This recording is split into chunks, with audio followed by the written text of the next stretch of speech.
Hello अस्सलाम वालेकुम, good evening and welcome to रंगन भरी शाम विद मी किरण मीर। कहिड़ा हाल आहिनि तव्हांजा? ठीकु आहियो? ख़ैर ख़ैरियत सां आहियो?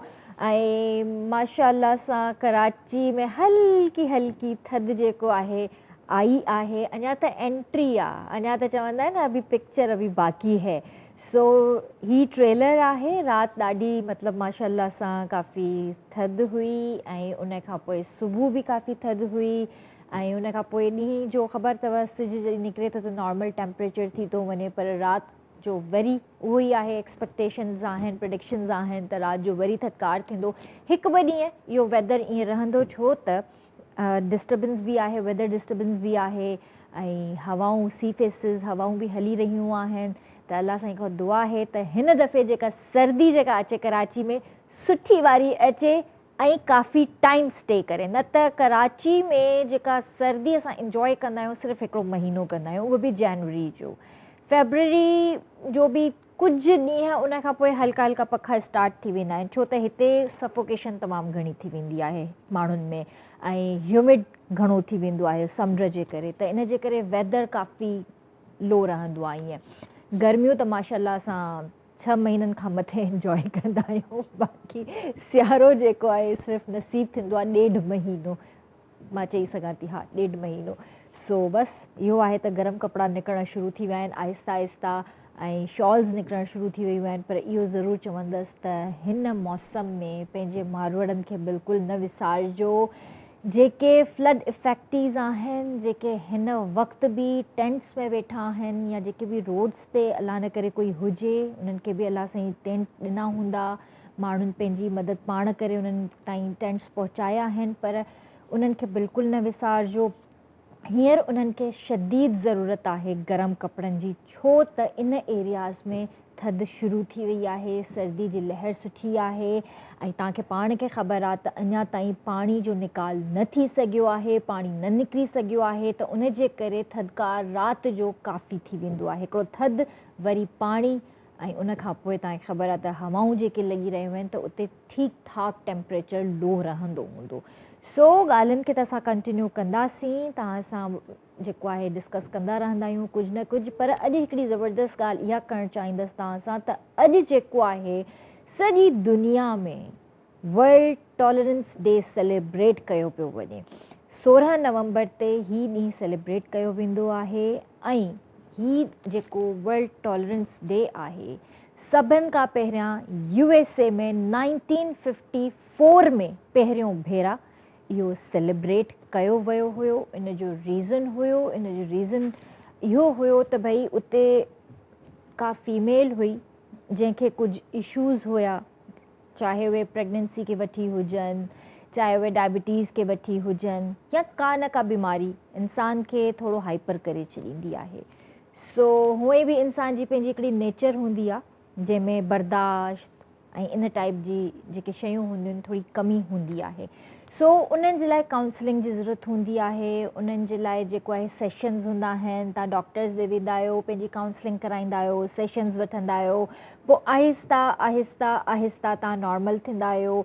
या त वरी तव्हांजे आसे पासे में जेको माहौल हूंदो आहे उहो बि हिन शइ ते जेको आहे न डिपेंड कंदो आहे। तव्हांजे आसे पासे जो माहौल सुठो आहे, साफ़ु सुथिरो आहे ऐं उते तव्हांखे लॻे थो त हा भई तव्हांजी टॉलरेंस जेका आहे उहा नॉर्मल आहे, त तव्हां उते रही सघो था। अदरवाइज़ तव्हांजे पंहिंजो चाहे उहो घर ई छो न हुजे, तव्हांजो फ्रेंड सर्कल ई छो न हुजे, जिते तव्हां बर्दाश्त खां ॿाहिरि थी वेंदा आहियो।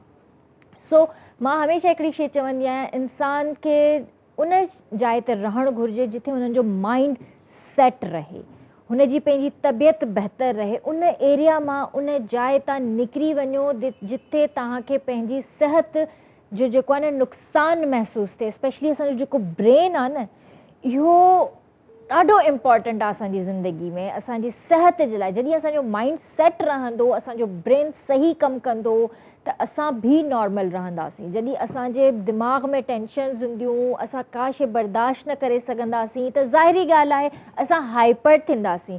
ऐं अॼुकल्ह हूअं ई बि टॉलरेंस जेका बर्दाश्त आहे हर इंसान मां घटिजी वई आहे। नंढड़ा नंढड़ा ॿार मां ॾिसंदी आहियां उन्हनि में ई बर्दाश्त जी हिकिड़ी कमी थी वई आहे। सो इन्हनि ॻाल्हियुनि ते बि अॼु असां ॻाल्हाईंदासीं। असां सां गॾु अॼु जेके डॉक्टर हिते मौजूदु आहिनि, फीमेल डॉक्टर आहिनि, गायनाकोलॉजिस्ट आहिनि, हेड ऑफ डिपार्टमेंट आहिनि मुर्शिद hospital and health care centre जूं। सो माशाल्लाह ॾाढी प्रिटी आहिनि ऐं मूंखे बिल्कुलु बि ईअं नथो लॻे त अॼु मां उन्हनि सां फस्ट टाइम थी मिलां ऐं मूंखे ईअं थो लॻे त बिल्कुलु मुंहिंजी फैमिली मेंबर वांगुरु आहिनि ऐं मूंखे लॻे थो त मां उन्हनि खे अरसे खां सुञाणा थी। सो उन्हनि खे वेलकम कंदासीं, उन्हनि सां कचेरी कंदासीं। ऐं ॿी ॻाल्हि इहा त अॼु जेके बि व्यूअर्स असांखे ॾिसी रहिया आहिनि, तव्हां कॉल जेके बि कयो त प्लीज़ तव्हां बि मूंखे थोरो ॿुधायो त अॼुकल्ह इंसाननि में बर्दाश्त छो ख़तमु थी वई आहे ऐं नंढनि नंढनि ॿारनि में बर्दाश्त या छो ख़तमु थी वई आहे। त इहो टॉपिक आहे मुंहिंजो अॼु जो, त इन ते प्लीज़ तव्हां ज़रूरु ॻाल्हाइजो। ऐं डॉक्टर साहिबा बि असां सां गॾु आहिनि, डॉक्टर फलक नाज़ बलोच असां सां गॾु आहिनि। सो इन्हनि खां बि पुछंदासीं त रीज़न्स छा आहिनि। अस्सलाम वालेकुम फलक। वालेकुम सलाम किरण, थैंक यू सो मच तव्हां एॾी ज़्यादा तारीफ़ करे छॾी मुंहिंजी ऐं वाकई तव्हां मुंहिंजे दिलि जी ॻाल्हि कई। ईअं नथो लॻे त मां तव्हां सां फर्स्ट टाइम मिली आहियां, सीम्स लाइक असां काफ़ी टाइम खां फ्रेंड्स आहियूं। So thank you so much कि तव्हां मूंखे पंहिंजे शो में सॼो ताकि असां कुझु ख़वातीन जे मसइलनि ऐं न सिर्फ़ु ख़वातीन जे मसइलनि लेकिन जेको तव्हां इम्पोर्टेंट इशू रेज़ कयो टॉलरेंस वारो, बिल्कुलु असां उन ते बि ॻाल्हाईंदासीं। इंशाल्लाह। Thank you so much. No problem. कहिड़ा हाल आहिनि तव्हांजा? बिल्कुलु ठीकु, अल्हम्दुलिल्लाह तव्हांजी? ऐं ॾाढो सुठो थो लॻे तव्हांखे अॼु हिते ॾिसी करे माशाल्लाह सां। मूंखे बि ॾाढी ख़ुशी थी थिए तव्हां सां मिली करे। मूंखे ॾाढो ज़रूरी आहे असांजी ख़वातीन खे कुझु प्रॉब्लम्स खे खणी एजुकेट करणु। सो आई होप मूंखे उमेदु आहे त अॼु असां पंहिंजी कुझु पेशेंट्स खे या कुझु ख़वातीन खे हेल्प करे सघूं कुझु इशूज़ में। मूंखे ॾाढी ख़ुशी थींदी। बिल्कुलु बिल्कुलु जी व्यूअर्स, त अॼु असां जिन ॻाल्हियुनि ते डिस्कस कंदासीं उहे आहिनि गाइनी सां रिलेटेड। जेके उहे भेनरूं जेके प्रेगनेंसी जे दौरान उन्हनि खे कुझु मसइला मसाइल पेश अचनि था या प्रेगनेंसी खां पहिरियां ई उन्हनि खे कुझु इशूज़ आहिनि या प्रेगनेंसी खां पोइ उन्हनि खे कुझु प्रॉब्लम फेस करणा पवनि था, ख़ुदा न ख़्वास्ता।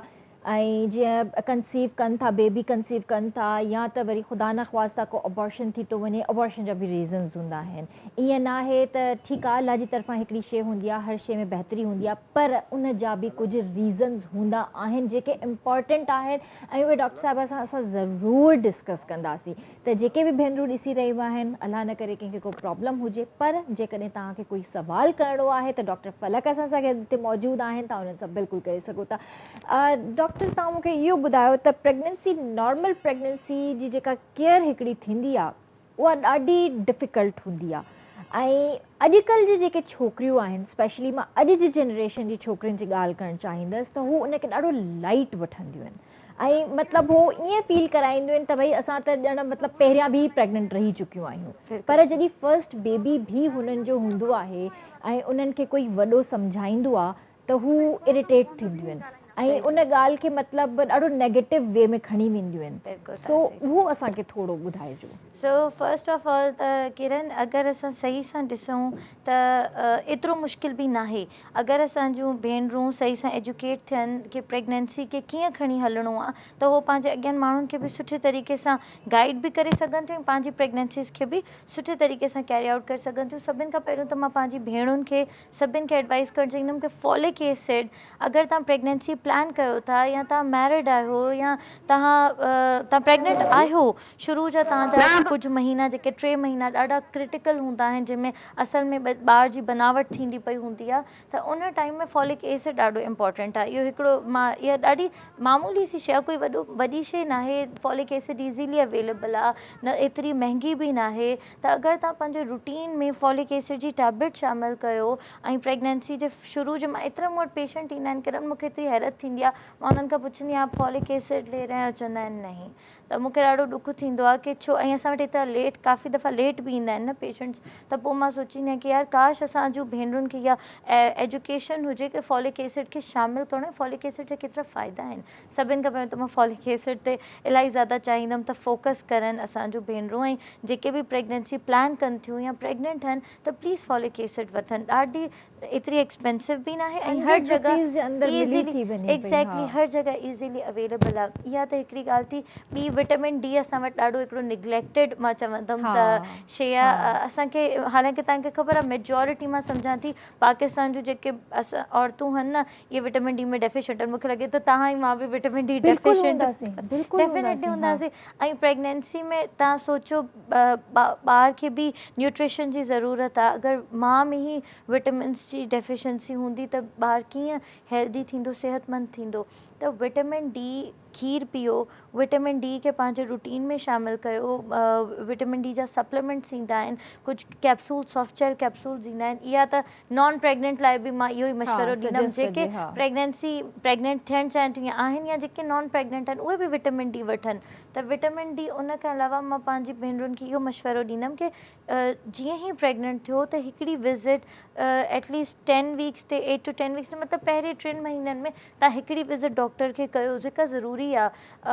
कुझु टेस्ट थींदा आहिनि, हिकु अल्ट्रासाउंड थींदो आहे जंहिंमें असां ॾिसंदा आहियूं बेबी जी हार्ट बीट कीअं आहे ऐं उन सां ई असां प्रेगनेंसी जी असांखे ड्यूरेशन जो अंदाज़ो अॻिते थींदो आहे। त हिकिड़ी विज़िट ॾाढी ज़रूरी आहे। ऐं जीअं तव्हां चयो कि अॼुकल्ह जूं छोकिरियूं ॾाढो लाइटली वठनि थियूं त सुठी ॻाल्हि आहे, तव्हां लाइटली वठो पर एतिरो ज़्यादा लाइटली बि न वठो जो तव्हां मिस कयो शयुनि खे। त हिकिड़ी इहा ॻाल्हि थी। ॿियो मां चवंदमि कि कंहिं बि सुठे डॉक्टर जी एडवाइस में अचो। ज़रूरी न आहे त तव्हां कंहिं हिकिड़े ई माण्हू खे ॾेखारियो। तव्हांजे नियर बाय जेके सुठा डॉक्टर्स आहिनि बट एटलीस्ट हिकिड़े सुठे डॉक्टर खे विज़िट कयो। पंहिंजी न्यूट्रिशन सुठी कयो। न्यूट्रिशन सुठी करण जो मक़सदु आहे सब्जियूं वठो, फ्रेश वेजिटेबल्स वठो, फ्रूट्स वठो, खीर खे पंहिंजी ग़िज़ा में अगरि असांजूं भेनरूं पंहिंजी डाइट सुठी रखनि न त शायदि उन्हनि खे सप्लीमेंट्स जी ज़रूरत बि न पवे। बिल्कुलु सही था चओ। ऐं फॉलिक एसिड जी जेका तव्हां ॻाल्हि कई त मुंहिंजे ख़्याल सां त प्रेगनेंसी खां काफ़ी पहिरियां खां ई इहा स्टार्ट करणु ज़रूरी आहे। एटलीस्ट 3 महीना पहिरियां छो त हिकिड़ो त हुन में ॿार जो ब्रेन काफ़ी मज़बूत थींदो आहे, ॿार जी हेल्थ लाइ बि ज़रूरी हूंदो आहे ऐं मदर जी पंहिंजी हेल्थ लाइ बि तमामु ज़रूरी हूंदो आहे। किरण बेबी जे बैक में जेको बैकबोन हूंदी आहे न उन में नुक्स खां बचाईंदो आहे फॉलिक एसिड। सो न सिर्फ़ु इन में पर बेबी जे हार्ट जे जेके नुक्स थींदा आहिनि उन खां बि बचाए। त हिकिड़ी ईज़ीली अवेलेबल शइ आहे, असांजूं भेनरूं आराम सां वठी सघनि थियूं त पोइ छो न। सही। अच्छा ॿियो मूंखे इहो ॿुधायो त अॼुकल्ह घणो करे त जेके बि छोकिरियूं आहिनि खाधे पीते में ॾाढो मतिलबु हिकिड़ो कंदियूं आहिनि त न असांखे हे बि न खाइणो आहे, हे बि न खाइणो आहे, दिलि नथी चवे। भाई तव्हांजी दिलि नथी चए पर तव्हांजे अंदरि हिकिड़ी ॿी बि अलाह सां हिकिड़ी जान ॾिनी आहे, उहो तव्हांजे अंदरि साहु खणी रहियो आहे। तव्हां पंहिंजो न सोचो, भले तव्हां वोमिट करे छॾियो पर हुन जे ताईं जेको आहे ग़िज़ा पहुचणु ज़रूरी आहे। इन जो बि असां वटि सोल्यूशन मौजूदु आहे। किरण असां वटि मेडिसिन्स हूंदियूं आहिनि जंहिंसां असांजी भेनरुनि खे जेका नॉज़िया थींदी आहे, वॉमिटिंग थींदी आहे, उल्टी ईंदी आहे त उन लाइ मेडिसिन आहे। काफ़ी दफ़ा पेशेंट्स खे इहा ख़बर ई न हूंदी आहे त उन लाइ दवा आहे। यार तव्हां दवा वठंदव त तव्हांखे उहो प्रॉब्लम बि न थींदी। त अगरि तव्हां डॉक्टर खां एडवाइस वठो ऐं मेडिसिन वठो त तव्हां पोइ तव्हांखे वॉमिटिंग जो प्रॉब्लम बि न थींदो ऐं तव्हां पंहिंजी डाइट बहितर करे सघंदव। सही। ऐं कुझु फ्रूट्स हूंदा आहिनि जेके मना बि कंदा आहिनि शायदि कुझु मिठाण जे करे या डायबिटीज़ कुझु प्रॉब्लम थींदो आहे। एज़ सच मुंहिंजे हिसाब सां त प्रेगनेंसी में कुझु बि मना न आहे, सभु खाई सघो था जेको पसंदि हुजे।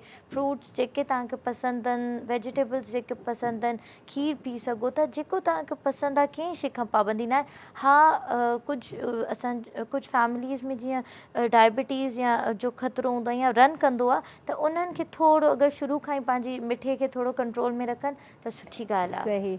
ठीकु आहे डॉक्टर, हिते ॻाल्हियुनि खे जेको आहे थोरो ब्रेक कंदासीं छो त ब्रेक जो वक़्तु थी वियो आहे। जी व्यूअर्स, वक़्तु आहे ब्रेक जो, काॾे न वञिजो, जल्दी वापसि था अचूं। So stay with us. Welcome back viewers, ॿिए तव्हां साम्हूं हाज़िर आहियूं ऐं डॉक्टर फलक असां सां त मौजूदु आहिनि। तव्हांजे माइंड में बि कुझु सुवाल आहे त तव्हां करे सघो था ऐं जेको टॉपिक मां रखियो आहे टॉलरेंस जो, बर्दाश्त जो, उन हवाले सां बि तव्हां असां सां ॻाल्हाए सघो था। सो डॉक्टर फलक, तव्हां असांखे ॿुधायो टॉलरेंस बर्दाश्त जे करे बि जेको आहे कुझु प्रॉब्लम्स थींदा आहिनि प्रेगनेंसी में? डेफिनेटली थींदा आहिनि किरण। जेको माहौल जी स्ट्रेस हूंदी आहे न उहा औरत खे न सिर्फ़ु इमोशनली बट फिज़िकली यानी जिस्मानी तौर ते भी कमज़ोर भी करे सघे थी, बीमार भी करे सघे थी।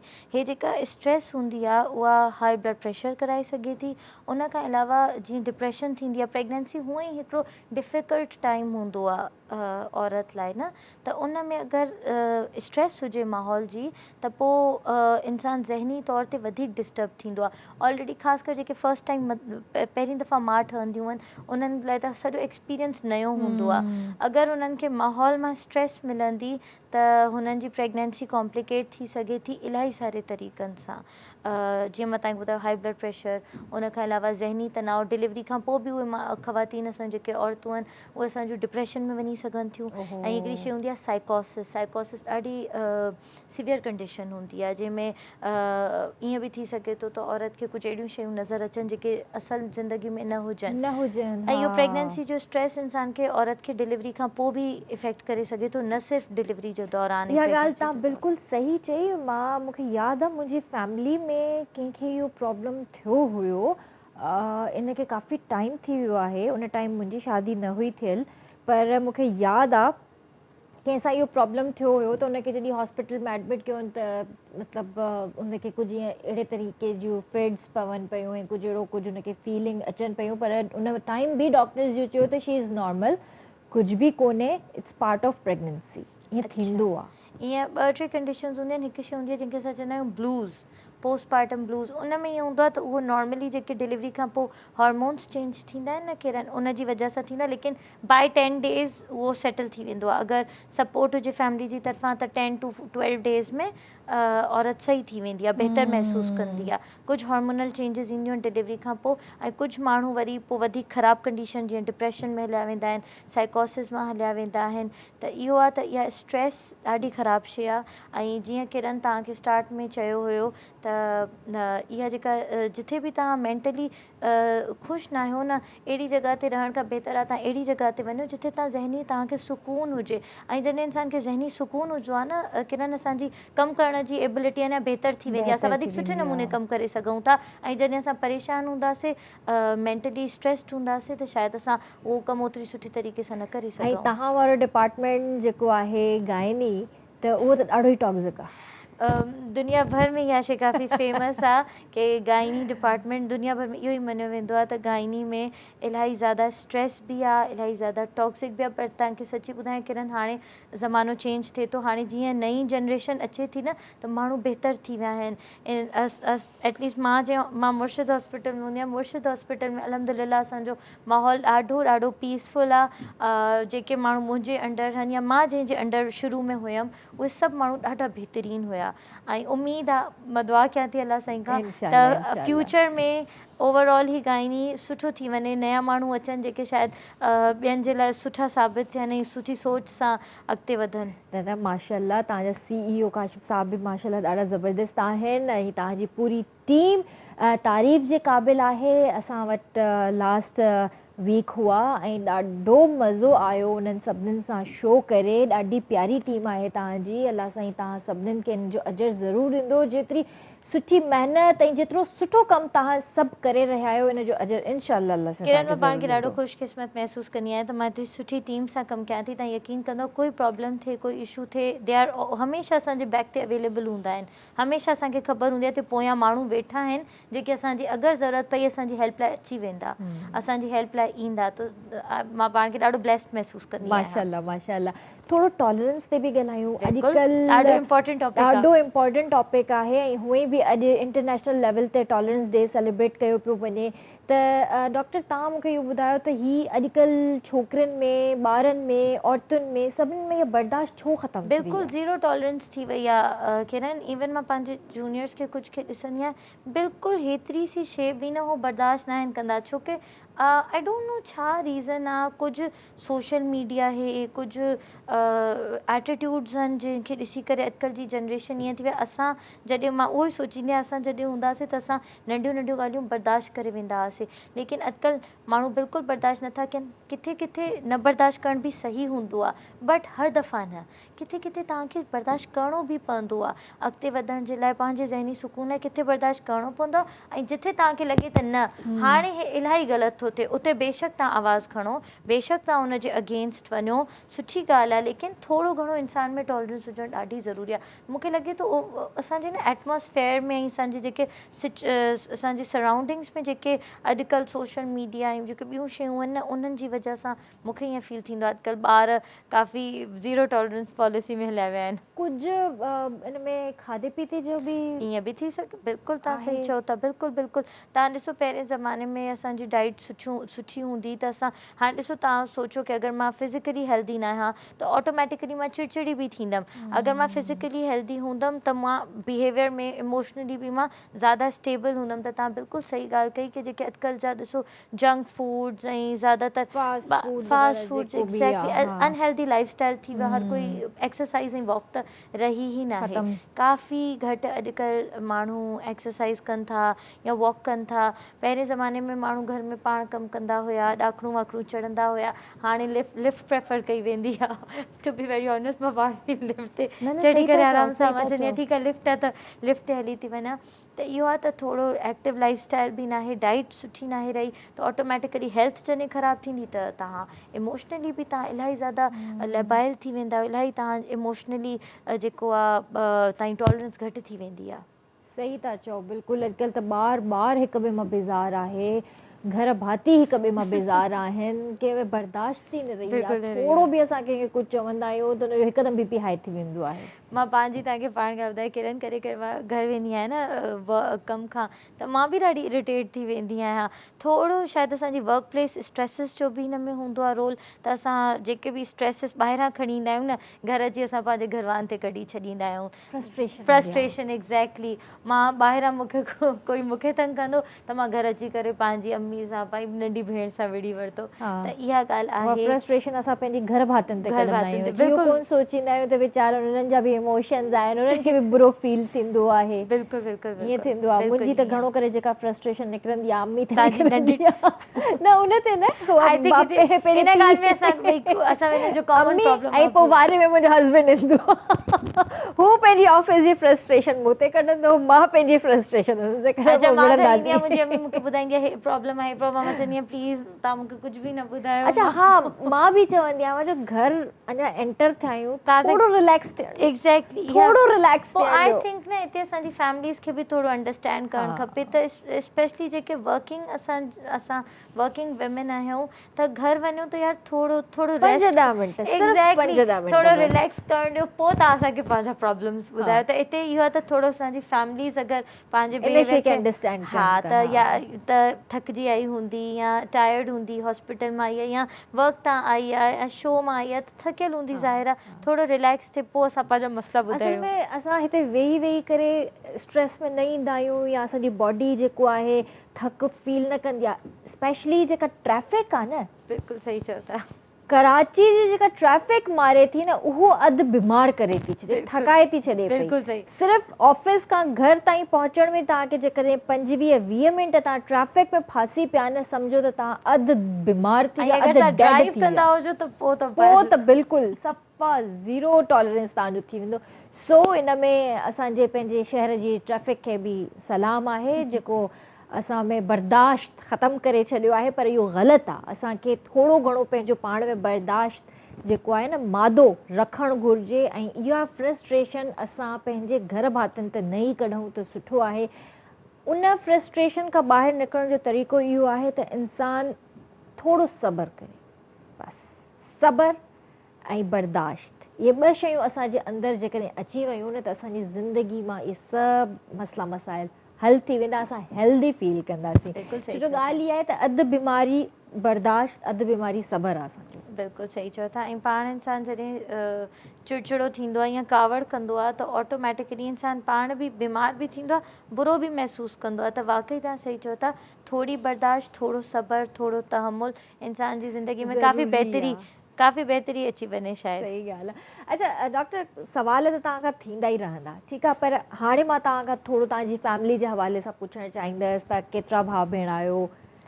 किरन, मां वॾी सिस्टर मुंहिंजी डॉक्टर आहे, ऑनकोलॉजिस्ट आहे पाकिस्तान AKU आगा खान मां ऑनकोलॉजी में FCPS कई अथई करंटली US में हूंदी आहे उन्हनि जा हस्बैंड बि US में MD कनि था उते प्रैक्टिस कनि था पंहिंजी बाक़ी मुंहिंजो नंढो भाउ मूंखां पोइ जेको आहे उहो हांगकांग यूनिवर्सिटी में पढ़े थो इंजीनियरिंग कंप्यूटर साइंसिस में ऐं इंजीनियरिंग में ॾिसो मां एतिरी बिज़ी हूंदी आहियां मूंखे ख़बर बि न आहे तो छा थो पढ़े सही ॻाल्हि आहे बसि मूंखे एतिरो ख़बर आहे हांगकांग में माशाल्लाह इंटेलिजेंट आहे बसि एतिरो ख़बर आहे उनखां पोइ मुंहिंजी नंढी भेण आहे उहा MD कैट ॾिनी अथई अॼुकल्ह तव्हांखे ख़बर हूंदो MD कैट जो बि ॾाढो हर जॻह ते चर्चो आहे त मां त ॾिसी हैरान थी वियमि किरण एतिरो रश एतिरा ॿार ऐं सभु ॿार वीचारा परेशान लॻो पिया न सिर्फ़ु ॿार मां त ॾिसां पई पेरेंट्स बि परेशान हुया कोई तस्बीह मुंहिंजी पंहिंजी अम्मी यासीन शरीफ़ खणी वेठी कोई पेरेंट्स तस्बीहूं पढ़नि पिया त पर थिए पियो मूंखे पंहिंजी सिस्टर जी बि ॾाढी टेंशन थींदी आहे लेकिन फील थींदो आहे पोइ सोचींदी आहियां शुक्र अलाह साईं जो त मां डॉक्टर ठही वियमि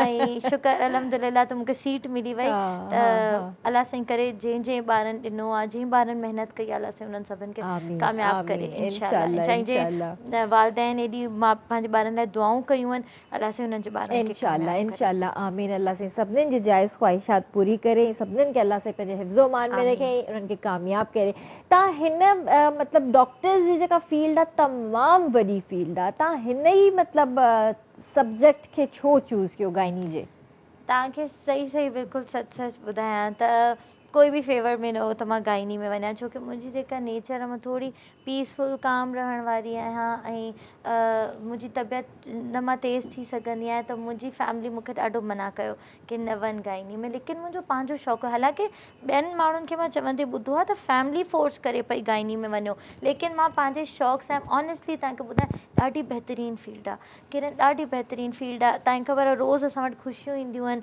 मिठाइयूं ईंदियूं आहिनि कंहिंजो पुटु थियो कंहिंजी धीउ थी अल्हम्दुलिल्लाह ईअं नथी चवां त डेथ्स न आहिनि थींदियूं आहिनि 100 मां 200 मां 1000 मां हिकु औरत जी डेथ बि थींदी आहे ऐं कैंसर्स बि गाइनी जा कैंसर्स बि लेकिन ओवरऑल ॾिठो वञे ॾाढी ख़ुशी वारी असांजी जेका ख़ुशि ख़बरुनि वारी असांजी गाइनी फील्ड आहे ऐं उन खां अलावा मूंखे महसूसु थींदो आहे त अगरि सभु गाइनी खां परे भॼंदा त पोइ केरु कंदो मतिलबु पोइ असांजे पेशेंट्स जो असांजी पंहिंजूं भेनरूं कंहिंखे ॾेखारींदियूं ऐं असां वटि सुठी डॉक्टर्स जी ॾाढी ज़्यादा ज़रूरत आहे त मां ॾाढी पंहिंजी फील्ड मां मुतमइन आहियां ॾाढी ख़ुशि आहियां चाहे कुझु बि हिते दुनिया कुझु बि चवे गाइनी हिकिड़ी ॾाढी बहितरीनु माशाल्लाह माशाल्लाह तव्हां सेटिस्फाई आहियो बसि हिते ॻाल्हि ई ख़तमु थी वई पर शौक़ सां सभिनि सां विढ़ी करे गाइनी चूज़ कई न पर तव्हांखे ॾिसी करे कोई नथो चई सघे त you are the gynae doctor छो त गाइनोकोलॉजिस्ट जेके बि हूंदियूं आहिनि ॾाढियूं सॉरी टू से खड़ूस हूंदियूं आहिनि आई एम रियली सॉरी ॾाढियूं खड़ूस हूंदियूं आहिनि ऐं मतिलबु उन्हनि ॾे वञिबो आहे पंहिंजो केस डिस्कस कबो आहे बा ॿुधंदियूं ई कोन्हनि चङी तरह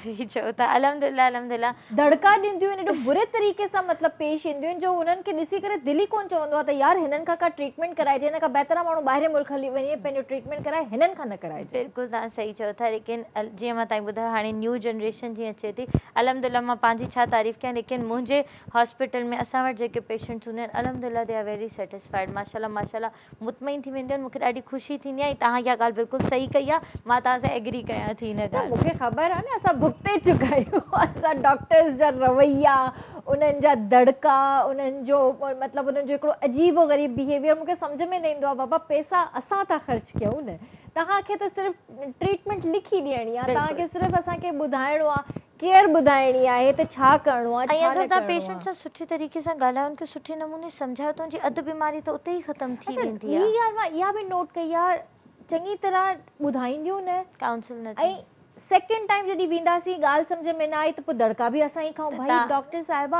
आपने सही तरह से मुझे बताया नहीं था मेरी क्या गलती बिल्कुलु तव्हां सही चओ था किरण इन ॻाल्हि ते असांखे वाक़ई फोकस करणु खपे मां पंहिंजी जेके व्यूअर्स असांजूं डॉक्टर्स आहिनि उन्हनि खे बि मैसेज ॾींदमि की प्लीज़ पंहिंजे पेशेंट खे सही सां मैसेज ॾियो छो की ज़ाहिर आहे तव्हां डॉक्टर आहे तव्हांखे हिकिड़ी शइ ख़बर आहे पर हो त आम इंसान आहे हुननि खे न आहे ख़बर डॉक्टर इहा बि हिकिड़ी असां वटि मां इन शइ खे छा चवां असां वटि अलमियो थी वियो आहे इन शइ जो बिज़नेस थी वियो आहे सॉरी टू से इहो बि बिज़नेस थी वियो आहे जिते नॉर्मल डिलीवरी थी सघे थी उते सी सेक्शन छो ॿुधाईंदा आई एग्री विथ यू काफ़ी सारा अहिड़ा प्रैक्टिसिस बि आहिनि हर दफ़ा बि ईअं नाहे थींदो किथे किथे वाक़ई बि ज़रूरी हूंदो आहे हा मां सम्झी सघां थी अल्लाह जी तरफ़ां हिकिड़ी शइ थी वेंदी आहे बिल्कुलु मां सम्झां थी पर तकड़ छाजी आहे तव्हां डॉक्टर्स सही खे चयो त अॼुकल्ह? काफ़ी दफ़ा न डॉक्टर्स जी पंहिंजी डिस्ट्रेस हूंदी आहे की बसि जल्दी जल्दी करिणो आहे। इहा ॻाल्हि मां तव्हां सां एग्री कयां थी ऐं किथे किथे वाक़ई ज़रूरी न आहे। ॾिसो 5 ई उंगलियूं बराबरि न बराबरि आहिनि, न हूंदा। लेकिन तव्हां वाक़ई सही चयो त मां तव्हां सां एग्री कयां थी की काफ़ी दफ़ा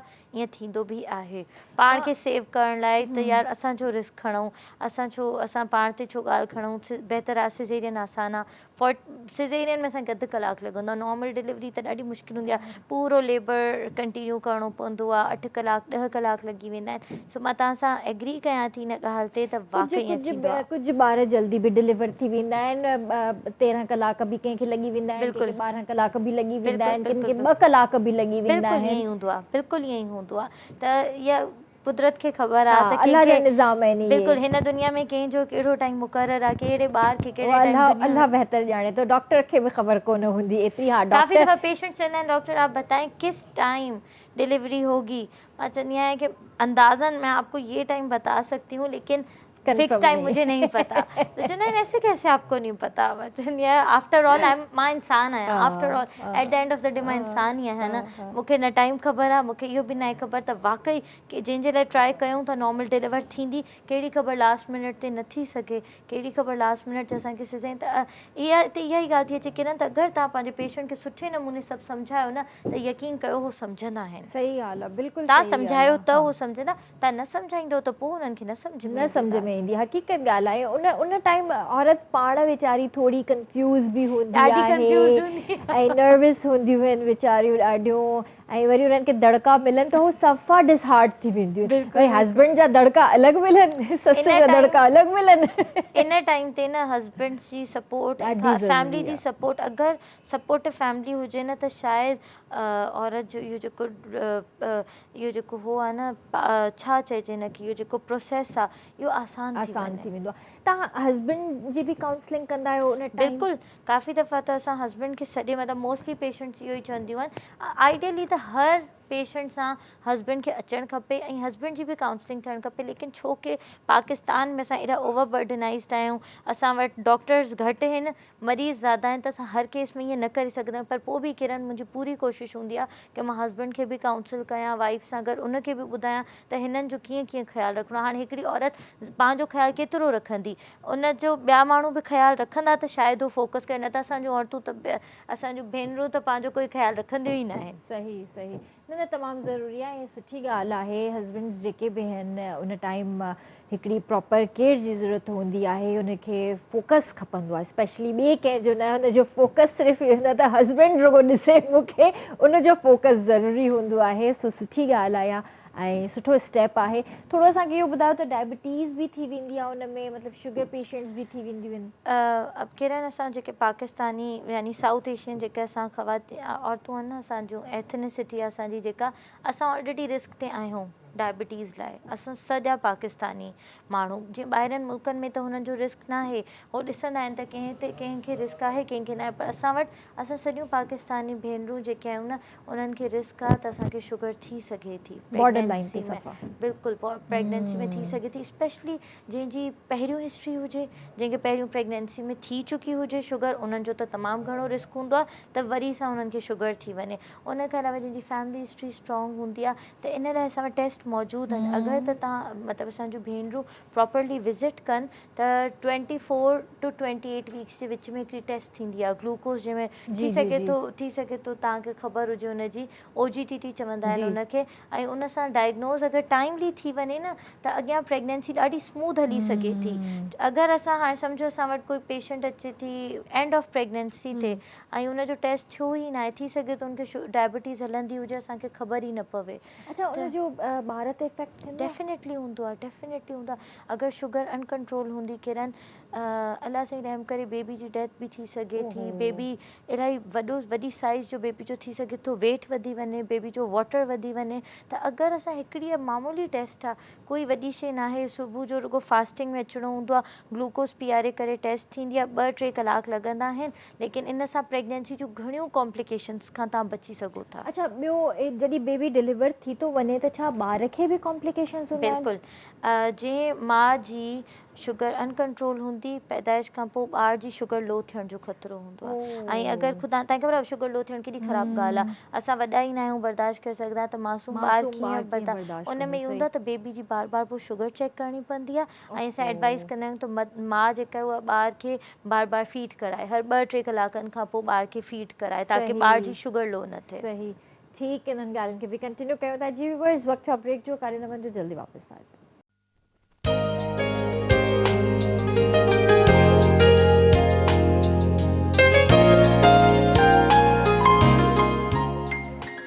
वेलकम बैक व्यूअर्स, यकीनन समझी विया हूंदा तव्हां त शोभी भाई इज विद अस नाउ। अस्सलाम वालेकुम। अस्सलाम वालेकुम सर। कैसे हैं आप? मेरी बहन ज़बरदस्त, ठीक ठाक, बिल्कुल। सर्दियाँ आ गई? सर्दियाँ आई नहीं है, मेरी आ रही हैं। आ रही हैं। हाँ ना, इसीलिए मैं बोल रही हूँ सर्दियाँ आ लेकिन विंटर आ नहीं रही। आपको देख के याद आ रहा है कि सर्दी आई है। भाई अब दिल इतना चाह रहा है तो हम कब पहनेंगे वो कपड़े? सही कह रहे हैं। बात ये सारे कोट हैं, 2 सूट है, 3 पीस है, तरस जाते हैं हम लोग यहाँ पे। हाँ जी। अगर शॉल इतने वाले अच्छे 2-4 जोड़े ले लें तो एक ही दफा पहन सकते हैं, सर्दी बड़ा दुख होता है। हकीकत। तो हमने तो अपने एडमिन से रिक्वेस्ट की कि हमारे एसी बहुत तेज कर दें ताकि हमें सर्दी का फील हो और हम ये वाले कपड़े पहने। तो इसी वजह से आप फील करने के लिए अच्छी बात है ना, मतलब हमें भी महसूस होना चाहिए कि सर्दियाँ आ नहीं रही, सर्दियाँ आ गई है। और इसीलिए आजकल मैं भी थोड़े से गरम गरम कपड़े पहन के आ रही हूँ, मजा आता है क्योंकि एसी में बैठे हुए वैसे ठंड लग रही होती है। इसलिए वो कहेगा घबराना नहीं है। घबराना नहीं है, घबराना नहीं है भाई, आप लोगों को बिल्कुल भी नहीं घबराना। और सब खैर खैरियत है, तबीयत ठीक है? तबीयत शुक्र है, बिल्कुल शुक्र है अल्हम्दुलिल्लाह। ये है कि तबीयत तो हाथ चल रहे हैं, पैर चल रहे हैं, आँख देख रही है, नाक सूंघ रही है, मुंह ज़बान जायके का टेस्ट बस ठीक है ना तबीयत में, ये पूछ रही हूँ। शो के बाद मैं खराब कर दूंगी। मैं न्यूज़ ये सिलाया हूँ खराब होने वाली है। अरे डॉक्टर फलक का तो माशाल्लाह पहले से ही जानते हैं, इसमें कोई शक नहीं। डॉक्टर साहबा वैसे अपने शोबे में ही बहुत अच्छी हैं और ज़ाहिर कहते हैं ना, नकारे खल्क़ खुदा की आवाज़ होती है, तो ये दीगर चैनल्स पे और भी दिखती हैं मज़ीद। इनके लिए कॉल्स भी बहुत ज़्यादा आती हैं वहाँ पर, ऐसी बात नहीं है। Thank you so much. ये है। और अभी एक फ़न और है जो हम और आप अभी हम देखेंगे, सारे फन आज यहाँ पे जाहिर होंगे क्योंकि शोभी भाई कुछ सुनाने वाले हैं। शोभी भाई तो सुनाएंगे सुनाएंगे, लेकिन आपको भी सुनाना पड़ेगा। मैं आपको पैक करूंगी। ठीक है। अच्छा डॉक्टर साहब, असांखे थोरो कॉन्ट्रासेप्शन जे हवाले सां थोरो ॿुधायो। ॾाढो इम्पोर्टेंट आहे ऐं अफ़सोस हिन ॻाल्हि जो आहे त असांजी भेनरुनि खे सही सां अवेयरनेस बि न आहे त केतिरियूं सुठियूं टाइप जा कॉन्ट्रासेप्शन्स अवेलेबल आहिनि, बाक़ी ईज़िली अवेलेबल आहिनि, फ्री ऑफ कॉस्ट अवेलेबल आहिनि। पिल्स जी जनरली न गोरियुनि जी ख़बर हूंदी आहे असांजी भेनरुनि खे, पर उन खां अलावा हाणे एडवांस टेक्निक्स अची वियूं आहिनि किरण, जंहिंमें इंजेक्शन्स आहिनि। इंजेक्शन्स हर 3 महीने में हिकिड़ो लॻाए सघो था। काफ़ी दफ़ा त मां पेशेंट्स खे ॾेई छॾींदी आहियां 2-3 डोज़िस, त भले तव्हां 3 महीने में तव्हां पंहिंजे घर जे पासे में किथां बि हणाए छॾियो, असां वटि वाफ़र मिक़दार में कॉन्ट्रासेप्शन पियो आहे। इंजेक्शन्स ॾाढा इफेक्टिव आहिनि। उन खां अलावा हिकिड़ो कैप्सूल ईंदो आहे, कैप्सूल असां उनखे आम ज़बान में चवंदा आहियूं, बेसिकली हेतिरी रबड़ जी रॉड हूंदी आहे जंहिंखे हिते आर्म में इंसर्ट कयो वेंदो आहे। ॾाढो ईज़ी हूंदो आहे, 10 मिनट्स बल्कि 5 मिनट्स जो प्रोसीजर हूंदो आहे। कढाइणो हूंदो आहे त आराम सां निकिरी वेंदो आहे। ॾाढो ईज़ीली अवेलेबल आहे, 3 साल लाइ हूंदो आहे ऐं ॾाढो इफेक्टिव आहे।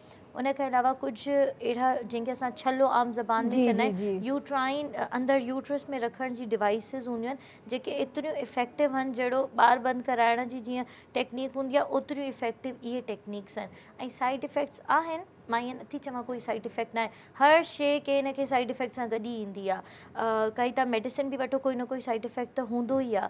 साइड इफेक्ट्स आहिनि पर अहिड़ा न आहिनि जेके मैनेज न थी सघनि। पर पोइ उन में कहिड़े क़िस्म जा औरत खे साइड इफेक्ट्स फेस करणा पवनि था? जनरली जीअं माहवारी जो इरेग्युलर थियणु या वधीक अचणु, इहे कॉमनली इहो ई साइड इफेक्ट आहे। पर अगरि उनखे तव्हां उन में वेट वधण बि आहे, अगरि तव्हां उन्हनि खे ॿुधायो 3 खां 6 महीननि में न काफ़ी दफ़ा किरण उहो बहितर थी वेंदो आहे, पर असांजूं भेनरूं थोरियूं परेशान घणियूं थी वेंदियूं आहिनि, 1-2 महीननि खां पोइ अची वेंदियूं आहिनि त असांखे डिसकंटिन्यू करिणो आहे, लेकिन यूजुअली 6 महीननि खां पोइ इहे शयूं बहितर थी वेंदियूं। पर जेकॾहिं इहे शयूं न कजनि ऐं उन जी जाइ ते पाण ई कोई जेको आहे वक़फ़े जी का दवा खाई छॾिजे उहा बि सही आहे किरण, लेकिन उन में न फेलियर रेट ज़्यादा आहे। अच्छा। हिकिड़ी गोरी तव्हां मिस कई, इंसान मिस करे सघे थो न, असां केतिरियूं शयूं डेली रूटीन में विसरी वेंदा आहियूं। हिकिड़ी गोरी तव्हां मिस कई, 2 गोरियूं तव्हां मिस कयूं, उनजो इफेक्ट ख़तमु थी वेंदो। पर इहो आहे त अगरि सूट करे थी, तव्हां यादि रखी सघो था टाइम ते, कहिड़े टाइम ते वठणी आहे, त बेशक तव्हां वठो, लेकिन उन सां बि साइड इफेक्ट्स हूंदा आहिनि। सही सही वेट सही। उन में बि गेन थींदो आहे, त का बि शइ बग़ैर साइड इफेक्ट जे मां चवंदी आहियां नाहे ईंदी। इवन तव्हां कोई मेडिसिन बि खाओ, किथे न किथे हर शइ जा कोई न कोई साइड इफेक्ट साइड हूंदा, इफेक्ट पोइ डिपेंड हूंदा कंदो आहे त आहिनि। तव्हां उहो साइड इफेक्ट एक्सेप्ट करे सघो था या नथा करे सघो। अच्छा डॉक्टर साहिबा, ॿियो थोरो मां चाहींदसि त असांजी उन्हनि भेनरुनि खे जेके बिल्कुलु जेके ॻोठनि में आहिनि ऐं ॿारु डिलीवर थी वियो, वरी ख़बर पवंदी आहे त 1.25 महीने ते वरी पेट सां आहिनि। इहो ई त रीज़न आहे जो उन्हनि जे लाइ मां चाहींदसि तव्हां कुझु थोरो ॿुधायो त वक़फ़ो केतिरो ज़रूरी आहे ऐं ॿार में केतिरो वक़फ़ो हुजणु खपे, पहिरें ॿार में ऐं ॿिए ॿार में स्पेशली। जेको WHO रेकमेंड करे थो न किरण, उहो चए थो एटलीस्ट 2 साल, एटलीस्ट घटि में घटि 2 साल। बहितर आहे अगरि तव्हां 4-5 साल कयो त ॾाढो सुठो।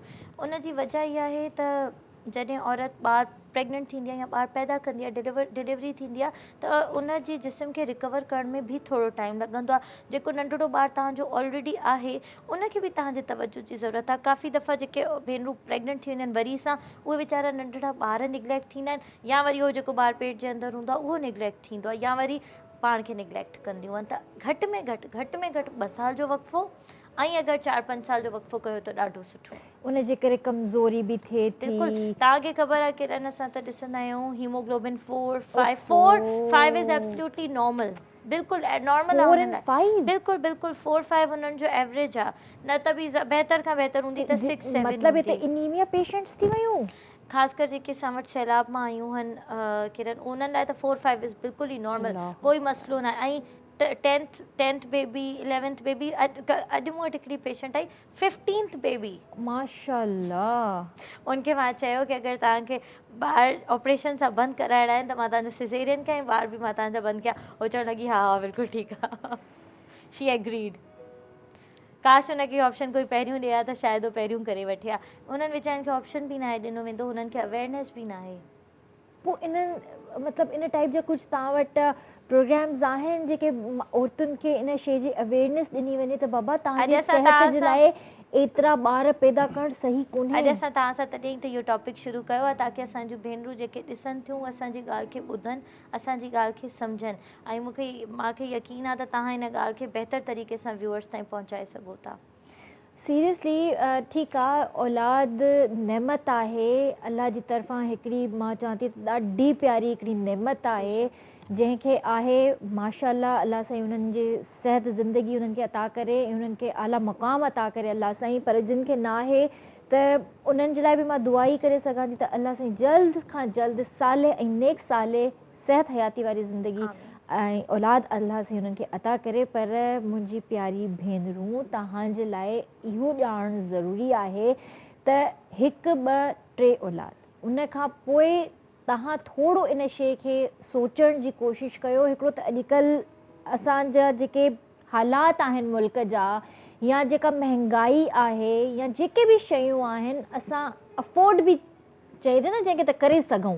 हिकिड़ो ॿारु अॼुकल्ह जी दौर में पालणु वॾी ॻाल्हि आहे। उते जॾहिं 15, 20, 15, 16 ॿार हुजनि, 11 ॿार हुजनि, त उन्हनि जी तालीम बि आहे, उन्हनि जी सिहत बि आहे, उन्हनि जो खाधो पीतो बि आहे, उन्हनि जी ॿियूं ज़रूरियात बि आहिनि। बहितर इहो आहे त तव्हां 3 ॿार 4 ॿार करे तव्हां उन्हनि खे सुठी तरबियत ॾियो, उन्हनि खे सुठी तालीम ॾियो, उन्हनि जी सिहत जो ख़्यालु रखो, पंहिंजी सिहत जो ख़्यालु रखो। ख़ैर उहा उन्हनि जी पंहिंजी चॉइस आहे, लेकिन जेका ॻाल्हि कजे त घटि में घटि 2 साल जो वक़फ़ो कयो, तमामु ज़रूरी आहे। मां त चवां थी अञा बि 3 सालनि जो वक़फ़ो हुजे त ॾाढो हुजे, 2 खां 3 साल जो वक़फ़ो पर लाज़मी छो हुजे। त पहिरियों ॿार मां चवंदी आहियां त जेको सफ़ा फर्स्ट बेबी हूंदो आहे एतिरो मतिलबु अक़लमंद थी वञे जो पंहिंजे नेक्स्ट भाउ भेण खे हो सुठे तरीक़े सां वेलकम करे सघे ऐं उन शइ खे इंजॉय करे वीचारो सघे। नंढड़ो ॿारु कॉम्प्रोमाइज़ बि न थिए। काफ़ी दफ़ा नंढड़ा ॿार 2 महीननि जो ॿारु, 3 महीननि जो ॿारु, वरी प्रेगनेंसी थी वेंदी आहे त मासूम ॿारु बि कॉम्प्रोमाइज़ थींदो आहे, हुनखे बि तवजो जी ज़रूरत हूंदी आहे। त तव्हां कुझु अहिड़ी काउंसलिंग कंदा आहियो औरतुनि बिल्कुलु जी? कंदा आहियूं, बिल्कुलु कंदा आहियूं। OPD में ही प्रेगनेंसी जे दौरान ही असां उन्हनि खे कॉन्ट्रासेप्शन जो ऑप्शंस भी ॿुधाईंदा आहियूं। काफ़ी सारियूं माशाल्लाह समझदार औरतूं हूंदियूं आहिनि और करे वठंदियूं आहिनि, एक्सेप्ट कंदियूं आहिनि। सिज़ेरियन जे दौरान असां जेको तव्हांखे मां कॉपर डिवाइस ॿुधाई जेका यूट्रस में रखबी आहे, उहा असां सिज़ेरियन जे दौरान रखी छॾंदा आहियूं। कोई उन जा चार्जिस न आहिनि हूंदा, फ्रीली अवेलेबल आहे हर जॻह ते, लेबर रूम में, OT में, ऑपरेशन थिएटर में असां वटि अवेलेबल आहे। त काफ़ी माण्हू ऑप्ट कंदा बि आहिनि, काफ़ी न बि कंदा आहिनि। सही सही लेकिन उहा ई ॻाल्हि थी अचे त असां कंहिंखे फोर्स बि नथा करे सघूं। सही ॻाल्हि असां आहे, सम्झाए सघूं था, समझाए सघूं था। बहितर इहो ई आहे त पंहिंजे फ्यूचर जे बारे में तव्हांखे पाण खे सोचण जी ज़रूरत आहे। हर इंसान तव्हांखे हिकिड़ी सुठी सलाह ॾेई सघे थो, अमल करणु न करणु तव्हांजे पंहिंजे हथ में आहे। तव्हां पंहिंजी सिहत खे, पंहिंजे मुस्तक़बिल खे बहितर तरीक़े सां सम्झी सघो था, ॼाणे सघो था। इंसान सिर्फ़ु तव्हांखे सलाह ॾेई सघे थो, उन खां पोइ सॼो डिसीजन तव्हांजो पंहिंजो आहे। सो शोभी भाई बि असां सां गॾु आहिनि, डॉक्टर फलक बि असां सां गॾु आहिनि। त मां चाहींदसि त डॉक्टर खां पुछूं त कुझु म्यूज़िक वग़ैरह जी शौक़? डेफिनेटली, बिल्कुलु, छो न। कहिड़े क़िस्म जी म्यूज़िक पसंदि कंदा आहियो? Depends on mood. कॾहिं कॾहिं मूड थोरो स्लो ॿुधण जो हूंदो आहे, कॾहिं कॾहिं ज़्यादा मूड सुठो हूंदो आहे त पोइ पॉप वग़ैरह ऐं फास्ट म्यूज़िक बि ॿुधी सघूं था। त शोभी भाई असांखे छा था ॿुधाइनि? शोभी भाई खां त ॿुधूं था, पर पहिरीं तव्हां ॿुधायो तव्हांजो फेवरेट सिंगर केरु आहे? इलाही सारा सिंगर्स आहिनि, हिकिड़ो न आहे जो मां मेंशन कयां। ऐं असां डॉक्टर्स खां सची ॿुधायां, नाला वाला ई गाना विसरी मेडिसिन जा नाला यादि हूंदा? मेडिसिन जा नाला पुछो त मां तव्हांखे ॿुधायां। अच्छा, तव्हांजी त उहो टिपिकल डॉक्टर्स वारी हैंड राइटिंग कोन्हे न? मुंहिंजी हैंड राइटिंग अहिड़ी आहे जो तव्हां चवंदव टाइप राइटर लिखियो आहे, एॾी ॿारनि वारी राइटिंग आहे। तव्हां यकीन न कंदव त हे जेका डॉक्टर आहे, कोई क्वालिफाइड डॉक्टर हूंदी, बिल्कुलु ABCD या ॿारनि वांगुरु जो 2 क्लास जा ॿार लिखंदा आहिनि न, ओड़ी मां लिखंदी आहियां। लेकिन सम्झ में ईंदी आहे, ईंदी न सम्झ में, बस पोइ सही आहे। परे खां माण्हुनि खे ख़बर पवंदी आहे त डॉक्टर फलक जी हैंड राइटिंग आहे। मां तव्हांखे कॾहिं लिखी करे ॾेखारींदमि। छो त असांखे जेके बि हिते डॉक्टर्स ईंदा आहिनि न, मां उन्हनि खां इहो सवाल ज़रूरु कंदी आहियां, डॉक्टर साहिबु तव्हांजी हैंड राइटिंग तव्हां सम्झी सघो था, केमिस्ट सम्झी सघे थो, असांजे मथे खां गुज़री वेंदी आहे, असां कोन सम्झी सघंदा आहियूं। सो शोभी भाई, पहले ये या आप? पहले आप। हाँ, मैं ऐसे कर लेता हूँ, कुछ गाने आपके सामने गाना शुरू कर लेता हूँ। ठीक है। जो आएगा अब वो मेरे साथ कंटिन्यू कर लीजिएगा। हाँ, ये भी ठीक है, ये भी सही है। पहले वो गाने गा दूंगा जो आपको ना आए। सही है, आपको थोड़ा मौका देते हैं। लज़्ज़तें गम से आशना होकर, देखा नहीं आया ना, अपने महबूब से जुदा होकर दिल कहीं जब सुकून ना पाएगा, तुमको एक शख्स याद आएगा।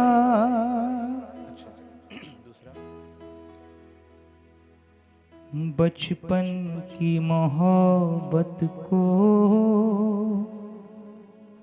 दिल से ना जुदा करना, जब याद मेरी आए मिलने की दुआ करना। प्यार दीवाना हो, देखा मुझे पता था, देखा होता है, मस्ताना होता है, हर घड़ी से हर गम से बेगाना होता है। फाइनली आपने जानबूझ के वो गाने चुने। ये वाला तो आता है। Okay, let's see.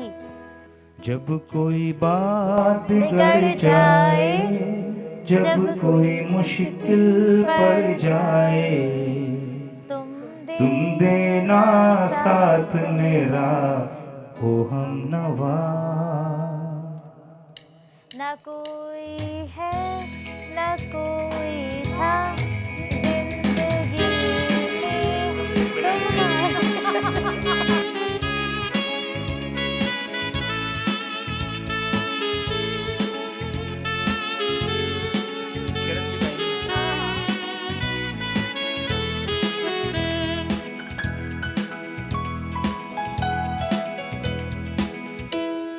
जब कोई ना छोड़ना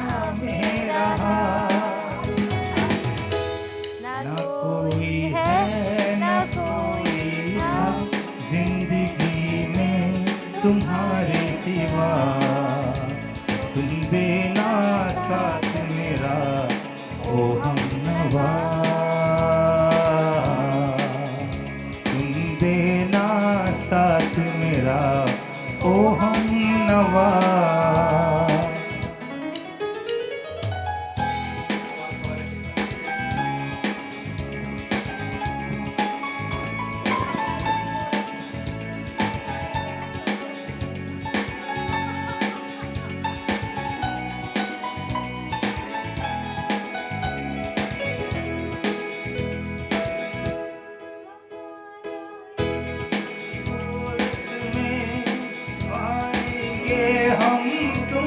में कभी सांस जिंदगी भर जो बस में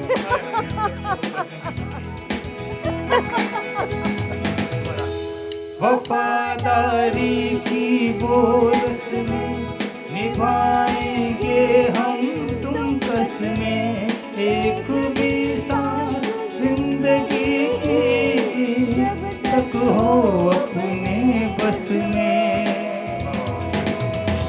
न कोई है न कोई था जिंदगी में तुम्हारे सिवा, तुम देना साथ मेरा ओ हमनवा, तुम देना साथ मेरा ओ हमनवा। और डॉक्टर साहब का गाना, प्यार दीवाना होता है मस्ताना होता है, हर खुशी से हर गम से बेगाना होता है। प्यार दीवाना होता है मस्ताना होता है, हर खुशी से हर गम से बेगाना होता है। क्षमा कहे परवाने, अच्छा नहीं जो आप बोलिए वो बोलिए। सुनो किसी शायर ने आपको कह रही थी, मैं बिगाड़ दूंगी आपका गाना। क्षमा कहे परवाने से अरे चला जा, मेरी तरह जल जाएगा यहाँ नहीं आ। वो नहीं सुनता, बिल्कुल मेरी तरह ढीठ होता है, वो नहीं सुनता उसको जल जाना होता है, हर खुशी से हर गम से बेगाना होता है। बचपन की मोहब्बत को दिल से ना करना, जब याद मेरी आए मिलने की दुआ करना। आहा हा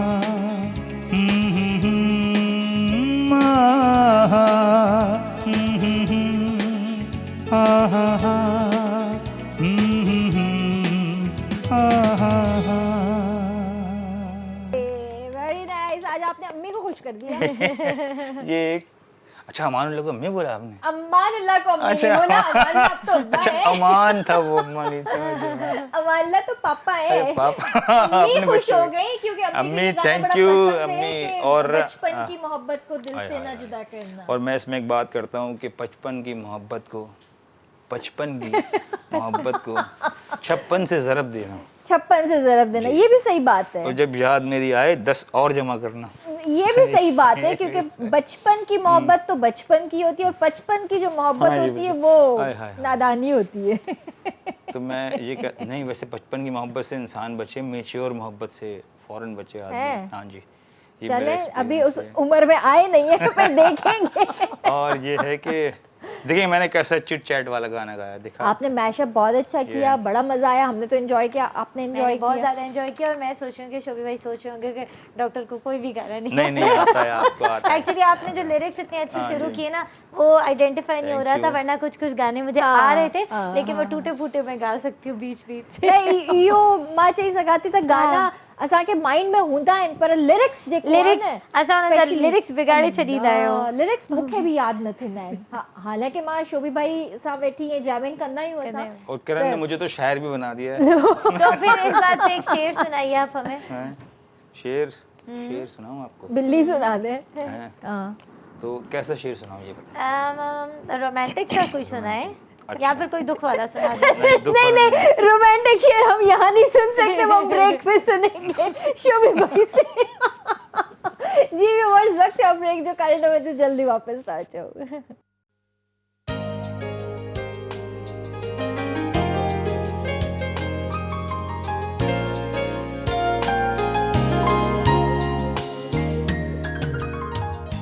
welcome back viewers. I hope त तव्हां सॉन्ग एंजॉय कयो हूंदो ऐं जेके बि असां अॼु ॻाल्हियूं करे रहिया आहियूं काफ़ी इम्पॉर्टेंट आहिनि, छो त असांजो जेको अॼु जो टॉपिक आहे उहो इलाही डिफरेंट आहे। असां काफ़ी ॾींहंनि खां काफ़ी टाइम खां बल्कि असां कोशिश में हुयासीं त कंहिं गायनोकोलॉजिस्ट खे असां इनवाइट कयूं शो में, ऐं इहे आम ॻाल्हियूं आहिनि जेके नज़रअंदाज़ कयूं वेंदियूं आहिनि। स्पेशली जेके असांजी भेनरूं आहिनि पंहिंजो उन तरह सां ख़्यालु न रखंदियूं आहिनि, या ॿार जी केयर कीअं करणु घुरिजे, प्रेगनेंसी जे टाइम ते छा करणु घुरिजे, छा न करणु घुरिजे, ऐं ॿारनि जे विच में वक़फ़ो केतिरो ज़रूरी आहे, मेडिकेशन्स कहिड़ियूं खाइणु घुरिजनि। सो इन्हनि सभिनीनि जो जेको निचोड़ जेको अॼु असांजे साम्हूं मौजूदु आहे उहो डॉक्टर फलक जी जेको आहे साम्हूं आहे तव्हांजे। ऐं डॉक्टर फलक असांखे ॾाढे सुठे तरीक़े सां सम्झाए रहियूं आहिनि, सभिनीनि ॻाल्हियुनि खे ॿुधाए रहियूं आहिनि त अमल तव्हांखे पाण खे करिणो आहे, बजाए जो तव्हां डॉक्टर्स जा चकर हणो, कंहिं हिकिड़ी सुठी डॉक्टर ॾे वञो ऐं तव्हां पंहिंजो रूटीन चेकअप ज़रूरु कराईंदा कयो। डॉक्टर केतिरो ज़रूरी आहे रूटीन चेकअप? तमामु घणो ज़रूरी आहे, तमामु प्रेगनेंसी खां पहिरियां बि ऐं पोइ बि। एग्जैक्टली, प्रेगनेंसी खां पहिरियों छो ज़रूरी आहे? कुझु असांजी भेनरुनि खे जीअं शुगर आहे, अगरि असां शुगर खे प्रेगनेंसी खां पहिरियों ई कंट्रोल कयूं त शायदि प्रेगनेंसी बिल्कुलु सही सां गुज़रे। जंहिंखे ब्लड प्रेशर आहे, ब्लड प्रेशर अगरि पहिरियों कंट्रोल में आणियूं तॾहिं बि प्रेगनेंसी बिल्कुलु अनकॉम्प्लिकेटेड रही सघे थी। कुझु असांजी भेनरुनि खे न जीअं बार बार मिसकैरेज थियण जो प्रॉब्लम हूंदो आहे, उन लाइ कुझु टेस्ट हूंदा आहिनि। उन लाइ ईअं करे कंदा आहियूं असां त जीअं ई प्रेगनेंसी थींदी आहे न किरण, त असां कुझु मेडिकेशन्स स्टार्ट कंदा आहियूं। उन में हिकिड़ी टैबलेट हूंदी आहे एस्कार्ड, जेका ॾाढी सेफ आहे, ॾाढी कॉमनली यूज़ थींदी आहे ऐं काफ़ी सेफ मेडिकेशन आहे। बेबी जे हवाले सां उन में असां काफ़ी सारियूं कॉम्प्लिकेशन्स खे रोके सघूं था। त ॾाढो ज़रूरी आहे त अगरि तव्हां प्रेगनेंसी प्लान कयो था ऐं तव्हांजी हिस्ट्री में कोई बि अहिड़ो रिस्क आहे जीअं हाई ब्लड प्रेशर या शुगर, थायराइड जो प्रॉब्लम, कोई बि मसइलो, कुझु असांजी भेनरुनि खे ॿिया मसइला जीअं दिलि जो प्रॉब्लम थी सघे थो, कुझु भेनरुनि खे गुर्दे जो प्रॉब्लम, त उन में अगरि तव्हां पहिरियों हिकिड़ी विज़िट कयो ऐं तव्हां ॾिसो त छा तव्हां रेडी आहियो, छा तव्हां तयारु आहियो प्रेगनेंसी लाइ, छा तव्हां तयारु आहियो त तव्हां प्रेगनेंसी खे प्रेगनेंट थियो ऐं ॿार खे डिलीवर कयो, उन लाइ हिकिड़ी विज़िट तमामु ज़रूरी हूंदी आहे। अच्छा, कंहिंखे पैल्पिटेशन जो बि ॾाढो प्रॉब्लम हूंदो आहे? काफ़ी सारा रीज़न्स थी सघनि था। रत जी कमी हुजणु यानी कि एनीमिया, थायराइड जो प्रॉब्लम थी सघे थो, कुझु माण्हुनि खे एंज़ाइटी हूंदी आहे, त काफ़ी सारियूं, कुझु माण्हुनि खे दिलि जो प्रॉब्लम बि थी सघे थो। त अगरि पैल्पिटेशन्स आहिनि त प्लीज़ तव्हां अचो असां वटि या कंहिं बि हॉस्पिटल तव्हां वञो, तव्हां प्रॉपर पंहिंजी चेकअप करायो ताकी ख़बर पवे त वजह छा आहे ऐं ताकी असां उनखे ट्रीट करे सघूं। थी सघे थो तव्हांखे वॾे मसइले खां बची वञो। सही। त पैल्पिटेशन जॾहिं थिए थी त हुन में बि कॉम्प्लिकेशन्स थियनि थियूं? बिल्कुलु, डिपेंड थो करे वजह छा आहे। थायराइड प्रॉब्लम आहे, थायराइड जा पंहिंजा कॉम्प्लिकेशन्स आहिनि। रत जी कमी आहे यानी कि एनीमिया, उन जा पंहिंजा कॉम्प्लिकेशन्स आहिनि। दिलि जो मसइलो आहे, उन जा अलॻि कॉम्प्लिकेशन्स आहिनि। त प्रॉपर अगरि इवेल्युएट थिए ऐं ट्रीट थिए त असां उन्हनि कॉम्प्लिकेशन्स खे ख़तमु करे सघूं। सही। अच्छा, मूंखे इहो ज़रूरु ॿुधायो, बल्कि असांजी जेके बि ॾिसनि थियूं भेनरूं उन्हनि खे बि इन शइ जी नॉलेज हुजे, अबॉर्शन्स जा रीज़न्स छा हूंदा आहिनि? काफ़ी सारा रीज़न्स थी सघनि था। हिकिड़ो सभिनि खां कॉमन रीज़न इहो आहे त कोई प्रॉब्लम न हुजे। हर 5 मां हिकु औरत जो मिसकैरेज थी सघे थो बग़ैर कंहिं वजह जे। ठीकु आहे, हिकिड़ो त इहो रीज़न हूंदो आहे। उन खां अलावा शुगर हुजनि जेका कि अनकंट्रोल हुजे, थायराइड जा मसला हुजनि, या कुझु माण्हुनि में न फैमिली में अहिड़ियूं जीन्स रन कंदियूं आहिनि किरण, ख़ासि कर जेके कज़न मैरिजेस हूंदियूं आहिनि न कॉमनली, माउ पीउ त बिल्कुलु सेहतमंद हूंदा आहिनि लेकिन बेबी में कोई प्रॉब्लम थी सघे थो, इहो बि कॉमन रीज़न आहे। उन खां अलावा जीअं असांजी भेनरूं आहिनि उन्हनि खे अगरि बच्चेदानी में रसौली हुजणु जंहिंखे असां फाइब्रॉइड चवंदा आहियूं, इहो बि हिकिड़ो रीज़न थी सघे थो। मिसकैरेज अगरि त वॾो फाइब्रॉइड आहे त उन जी वजह सां बि थी सघे थो। त काफ़ी सारा वजूहात हूंदियूं आहिनि। अगरि प्रॉपरली उनजो चेकअप थिए ऐं प्रॉपरली उनजो इन्वेस्टिगेशन थिए त छो थिए थो त शायदि असां उनखे रोके वठूं। रसोली सिस्ट सेम थिंग आहे? हिकिड़ी हूंदी आहे अंडेदानी में हूंदी आहे, उनखे असां सिस्ट चवंदा आहियूं। अगरि यूट्रस में हुजे त असां उनखे फाइब्रॉइड चवंदा आहियूं यूजुअली। त रसौली बेसिकली हिकिड़ो ब्रॉड टर्म आहे, त कंहिं बि मैस खे पोइ चाहे यूट्रस में हुजे या चाहे ओवरी में हुजे उनखे असां रसौली चवंदा आहियूं। डिपेंड थो करे, कॾहिं कॾहिं त कुझु बि न आयो हूंदो, बसि कढी छॾियो ख़तमु थी वेंदो आहे। काफ़ी दफ़ा ओवरी में यानी अंडेदानी में किरण हिकिड़ी सिंपल सिस्ट थींदी आहे जेका ॾाढी कॉमन हूंदी आहे, यंग छोकिरियुनि में काफ़ी कॉमन हूंदी आहे, उहा ख़तरनाक बिल्कुलु बि न हूंदी, कुझु वक़्त सां गॾु ख़तमु थी वेंदियूं आहिनि, कुझु खे ऑपरेशन सां कढणो पवंदो आहे, त उहा त बिल्कुलु ख़तरनाक न हूंदी। अगरि यूट्रस में फाइब्रॉइड आहे यानी कि रसौली आहे त उहा बि कोई मसइलो न आहे हूंदो, कढी छॾियो, बसि इहो आहे त उनजे वरी थियण जा चांसिस हूंदा आहिनि, बट कैंसर वग़ैरह न आहे हूंदो। कुझु रसौलियूं ख़ुदा न ख़ास्ता कैंसर भी थी सघनि थियूं। इनखे पतो करण जो हिकिड़ो ई तरीक़ो हूंदो आहे, उहो हूंदो आहे त तव्हां उनखे रिमूव कयो, लेबॉर्ट्री मोकिलियो, हिस्टोपैथोलॉजी असां जंहिंखे चवंदा आहियूं। मां पाण मुंहिंजे एक्सपीरियंस में मुंहिंजूं काफ़ी सारियूं अहिड़ियूं पेशेंट्स आहिनि जंहिंजी मां अंडेदानी मां रसौली कढी या बच्चेदानी मां रसौली कढी, उनखां पोइ प्रेग्नेंट थी वियूं, ऐं उहे प्रेग्नेंट न पियूं थियनि काफ़ी सालनि खां, त काफ़ी दफ़ा उन सां प्रेगनेंसी बि थी वेंदी आहे। सही। तव्हांजी लाइफ में जॾहिं खां तव्हां मतिलबु माशाअल्लाह सां हिन फील्ड में आया आहियो, कोई अहिड़ो कॉम्प्लिकेटेड केस तव्हांजी नज़र खां गुज़रियो हुजे जंहिंमें तव्हां ॾाढा परेशान बि थिया हुजो त यार हीउ ॾाढो डिफ़िकल्ट केस आहे, मां कीअं हैंडल कयां? अल्हम्दुलिल्लाह किरण, मुंहिंजी हिकिड़ी ॻाल्हि सुठी आहे त मां परेशान न आहियां दीदी। केतिरो बि कॉम्प्लिकेटेड केस हुजे, मुंहिंजो इहो मञणु आहे त अगरि मां परेशान थियमि न त ॻाल्हि मुंहिंजे हथनि मां निकिरी वेंदी। अगरि मां पाण सेंसिस में रहियमि त मां कॉम्प्लिकेटेड खां कॉम्प्लिकेटेड केस बि मैनेज करे सघां थी। इन जे बावजूदि काफ़ी दफ़ा असां वाकई घबराइजी भी वेंदा आहियूं। काफ़ी दफ़ा हिकिड़ा अहिड़ा केसिस आहिनि, हिकिड़ो जेको रिसेंटली मूं वटि केस आयो हो किरण, नंढी छोकिरी ही बिल्कुलु यंग मे बी 20 इयर्स जी, हुनखे वॾो सो फाइब्रॉइड हुयो, ऐं उहो एतिरो वॾो फाइब्रॉइड हुयो जो उनजी वजह सां उनजो यूट्रस उल्टो थी वियो हुयो, ऐं उहा पोलियो जी पेशेंट थी, मासूम ॿार हो, वॉक बि न पई करे सघे, हुनखे ब्लीडिंग जो एतिरो प्रॉब्लम। उनखां पोइ मां त एक्सपेक्ट बि न कयो त सर्जरी एतिरी, ऑनेस्टली मां इहो केस पंहिंजी ज़िंदगी में पहिरीं दफ़ा ॾिठो त एतिरो वॾो फाइब्रॉइड हुजे जंहिंजी जॾहिं असां ओपन कयो त सम्झ में न पियो अचे त यूट्रस किथे आहे, छोकी यूट्रस पूरो उल्टो थी वियो हुयो न। उनखां पोइ मथां खां कट ॾेई असां हुनखे ॿाहिरि कढियो, हुन रसौली खे ॿाहिरि कढियो, असां रिमूव कयो। अल्हम्दुलिल्लाह पेशेंट माशाअल्लाह बिल्कुलु ठीकु आहे, ऐं वाकई अहिड़ो डिफरेंट केस आई थिंक मां पंहिंजे एक्सपीरियंस में फर्स्ट टाइम ॾिठो हुयो। ऐं मूंखे पोइ रियलाइज़ थियो त यारो वीचारी ॿार केतिरी तकलीफ़ में हूंदी, डेफिनेटली उहो तकलीफ़ में हूंदी, उनखे पेट में सूर, हुनजो मेन कंप्लेन इहा ई त मूंखे पेट में सूर रहंदो आहे, मूंखे ब्लीडिंग ज़्यादा थींदी आहे, पर सूर जो वधीक डेफिनेटली उनखे तमामु घणो सूर हूंदो।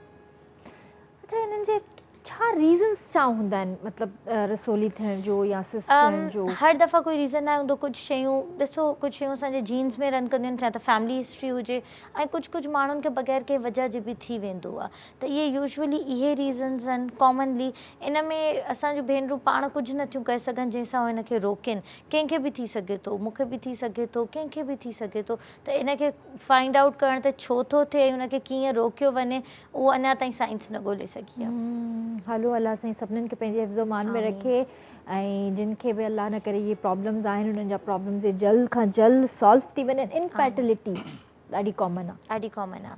ऐं मूंखे ॾुख हिन ॻाल्हि जो थींदो आहे किरण त असांजूं भेनरूं एॾनि सालनि खां उन्हनि खे प्रेगनेंसी न आहे पई थींदी, पर उन्हनि खे इहा बि न आहे ख़बर हूंदी त वञिणो आहे डॉक्टर खां, चेकअप कराइणो आहे, इलाजु मौजूदु आहे। ॾाढो ॾुख थी थो ॾिसी, मतिलबु मूं वटि पेशेंट उहे बि आहिनि जंहिंखे 22 सालनि खां ॿारु न थियो आहे, 15 सालनि खां 20 सालनि खां ॿारु न थियो आहे, कोई इलाजु न आहे करायो, कोई चेकअप न आहे करायो। काफ़ी सारा रीज़न्स हूंदा आहिनि जंहिंमें हस्बैंड जो रीज़न बि थी सघे थो। अगरि त फीमेल आहे यानी कि ज़ाल खे अंडेदानी में कॾहिं कॾहिं अहिड़ो मसइलो हूंदो आहे जीअं PCOS ॾाढो कॉमन आहे। PCOS तव्हांखे ख़बर हूंदी, उन में इहो हूंदो आहे त एग्स नाहिनि ठहंदा पिया, उन जी ट्रीटमेंट मौजूदु आहे। अगरि प्रॉपर उन जी ट्रीटमेंट ॾिनी वञे त असांजो भेनरूं कंसीव करे सघनि थियूं।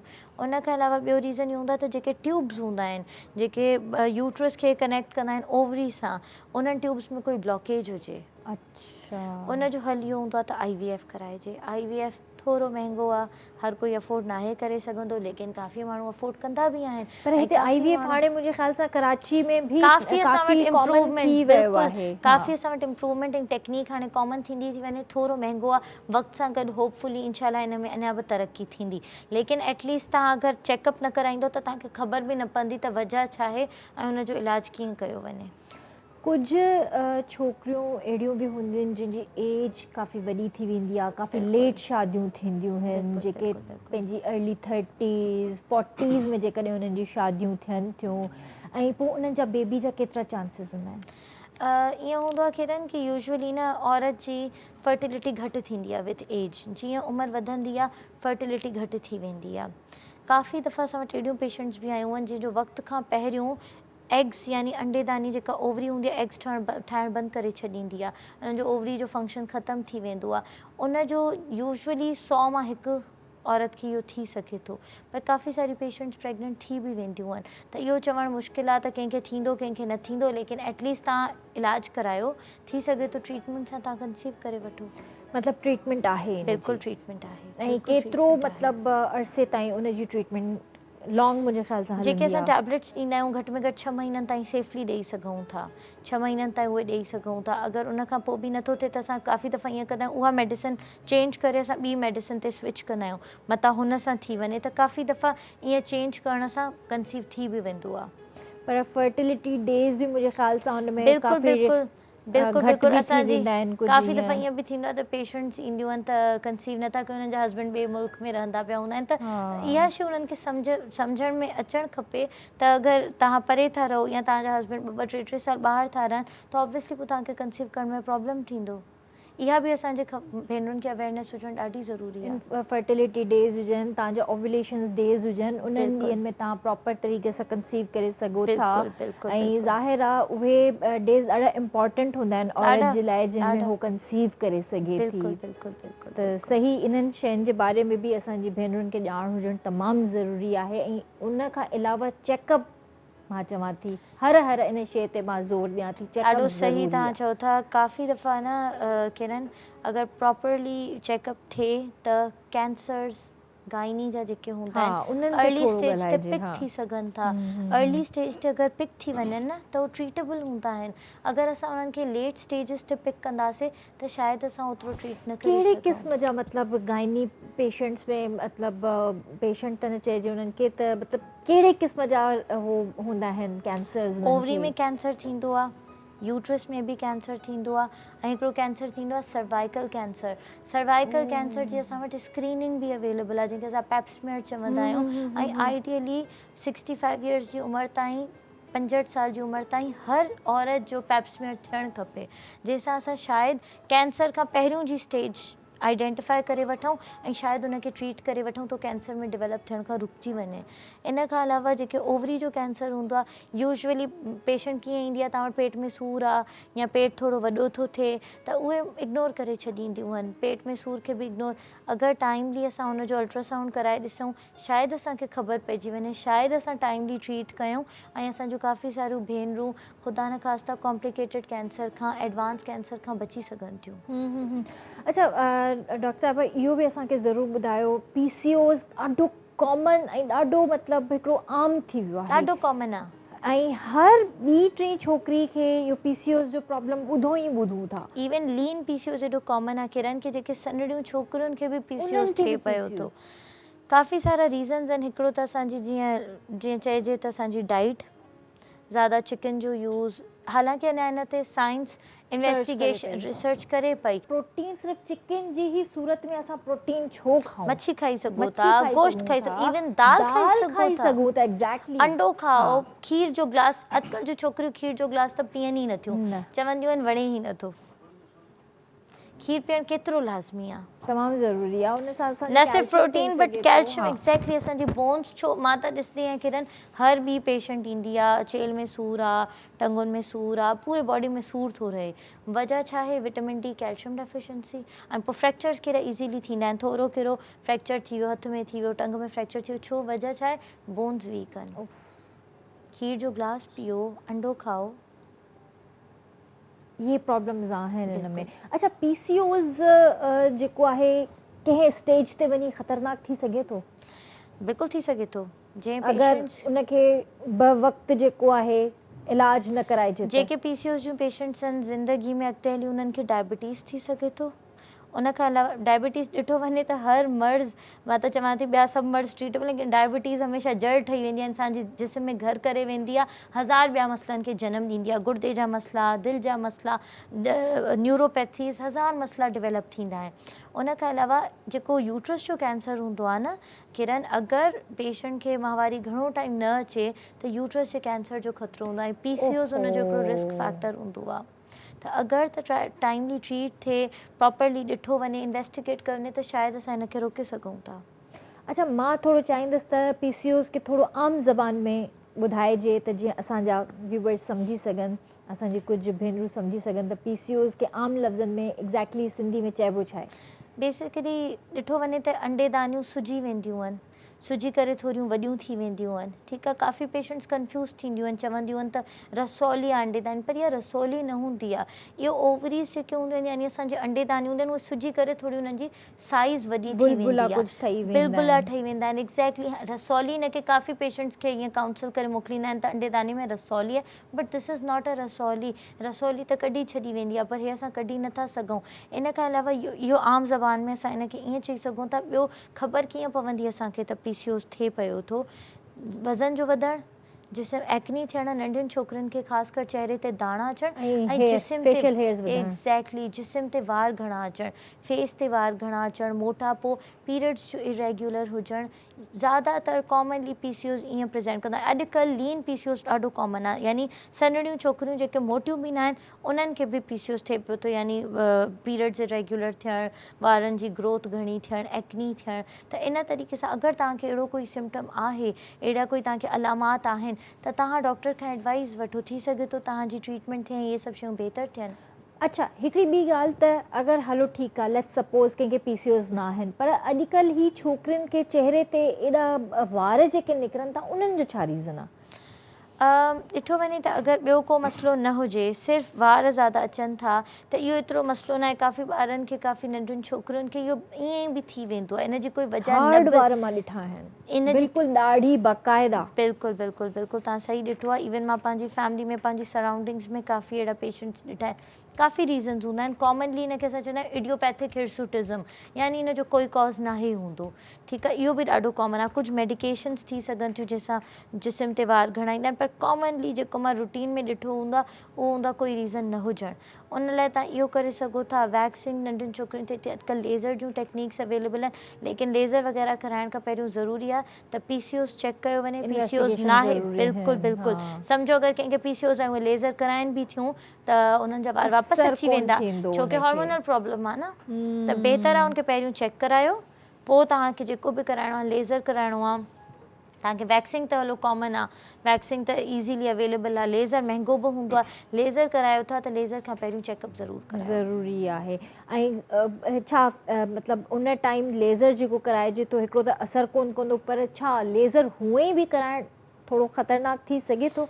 एज सच ख़तरनाक न आहे इट्स वेरी सेफ़ मां त मुंहिंजे सराउंडिंग्स में मां पाण प्लान कयां पई लेज़र कराइण जो सो काफ़ी मुंहिंजे सराउंडिंग्स में माण्हुनि लेज़र करायो आहे ऐं इट्स सेफ़ कोई कॉम्प्लिकेशन्स न आहे ॿारनि लाइ बि ऐं आईसाइट लाइ बि। अच्छा हलो ज़बरदस्त thank you so much doctor फलक तव्हां थैंक यू किरण त तव्हां मूंखे पाण सां गॾु सॼो एॾा असां सुठो टाइम स्पेंड कयो रियली मां ॾाढो इंजॉय कयो आहे थैंक यू सो मच मां बि तव्हांखे थैंक यू चवणु चाहींदसि जो तव्हां पंहिंजो क़ीमती वक़्तु असांखे ॾिनो तव्हां सां कचहरी कईसीं इलाहियुनि शयुनि जे बारे में अॼु असां डिस्कस कयो आहे जेको तमामु ज़रूरी हुयो ही अहिड़ा सेंसिटिव टॉपिक्स हूंदा आहिनि जेके असांजे मुआशरे में इन्हनि ते ढकियो वेंदो आहे नज़रअंदाज़ कयो वेंदो आहे पर इन्हनि ॻाल्हियुनि ते कोई ॻाल्हाईंदो कोन्हे को पर असां कोशिशि इहा कंदा आहियूं त असां पंहिंजे शो में उहे गेस्ट घुरायूं, उहे प्रॉब्लम्स खणी अचूं जेके तव्हांजी मुंहिंजी या असांजे सराउंडिंग्स में अलाह न करे कंहिंखे कोई प्रॉब्लम हुजे त उन जो हल असां कढी सघूं।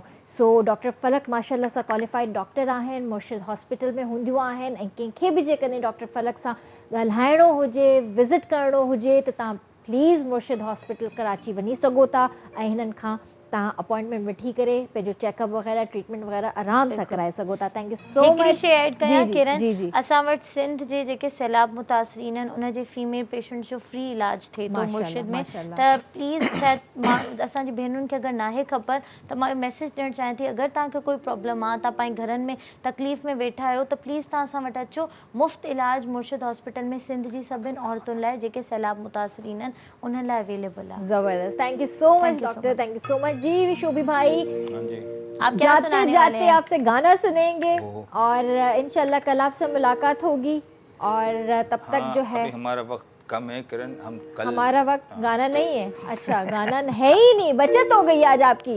ओहो नहीं नहीं, थोड़ा थोड़ा छोटा सा सुना दीजिए। जी व्यूअर्स, इंशाल्लाह सुभाणे तव्हां सां मुलाकात कंदासीं। तेसी ताईं पंहिंजो पंहिंजे प्यारनि जो तमामु घणो ख्यालु रखिजो। मूंखे मुंहिंजी पूरी टीम खे ॾींदा इजाज़त। अल्लाह हाफ़िज़। थोड़ा सा चुन्नी से सुना ये वो गाना है जो बहुत ट्रेंडिंग में आजकल। मेरा दिल ये पुकारे आजा, मेरे गम के सहारे आजा, भीगा भीगा है समा ऐसे में है तू कहाँ, मेरा दिल ये पुकारे आजा।